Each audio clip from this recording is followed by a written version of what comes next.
It's been about an hour since we did the mash, and now what are you doing? So I'm just checking the temperature to make sure we're still within that window, and we are. All we have to do now is separate the sweet liquid from the grains.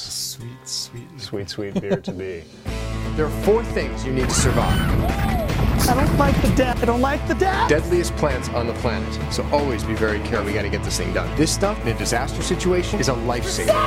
You don't have to leave the city to connect with Mother Nature. I love it, I love it, I love it! I'm guessing this is what we're going to be using for the straining? Yeah, I'm gonna strain it through that butter muslin, which is a name for this tightly woven cheesecloth. Butter muslin. Yes. Okay.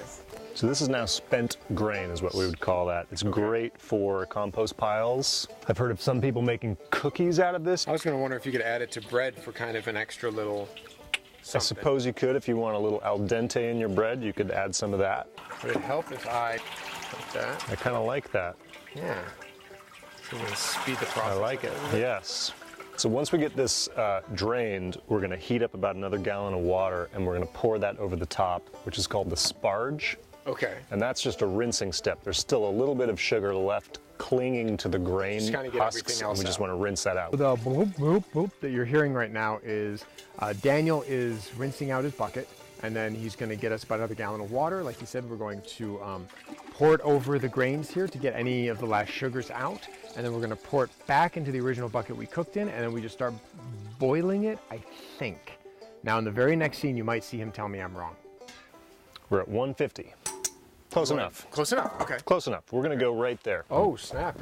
You are getting serious. Safety first. Those are no joke, man. These are welding gloves. No kidding. I do a little bit of welding. Wow.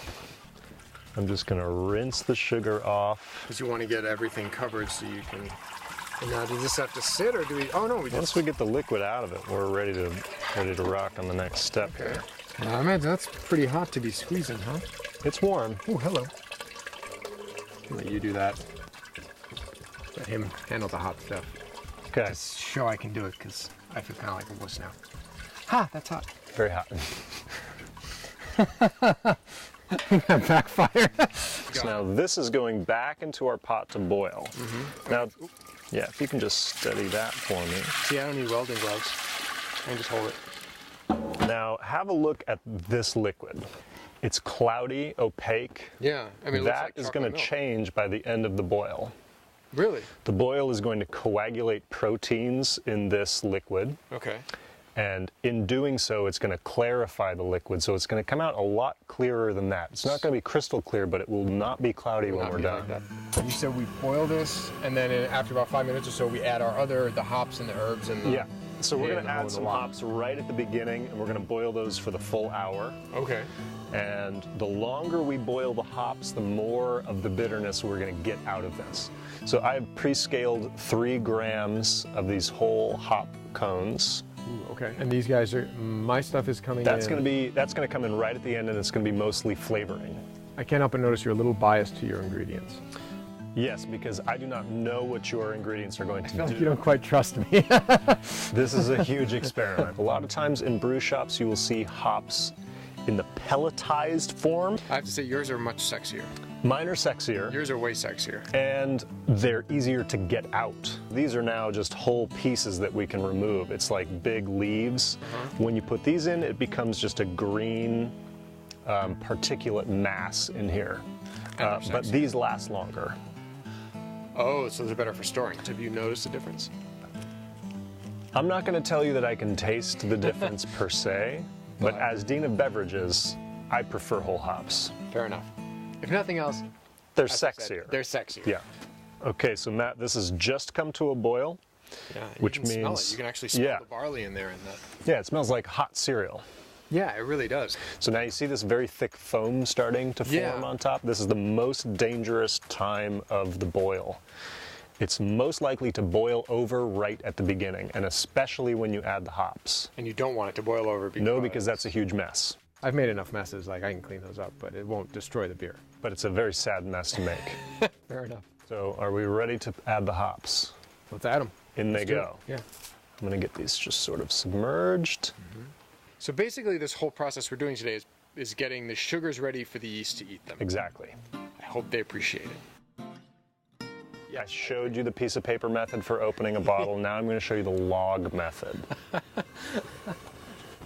I think I'm going to take more away of how to open a beer than how to make beer from this episode, but this is great. Let's go down to my pile of logs. Okay, please. As you can see, Matt, I've got a log picked out for us here. Yes, it looks like it's been well used. This is a well-used log. It can be any log. Okay. Really what you need is just any protruding corner. So I'm going to use the edge of the face of this log. I'm going to just kind of go with I'm just putting the edge of the cap onto the edge of the log. I'm holding it with one hand and I'm going to hit my arm. Oh. This is a little self-mutilation. Right. But I'm just going to very quickly knock the bottle away from the cap still attached to the log. Like that. Like that. Like that. Exactly. YouTube magic. Okay, let's see here. I've done this on like stone tables or Keep something. going. Somebody. This is really embarrassing. Maybe I think it's a faulty edge. I'm gonna try your edge. Maybe you have a bad edge.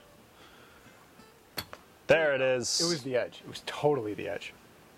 Well played. I like it. All right.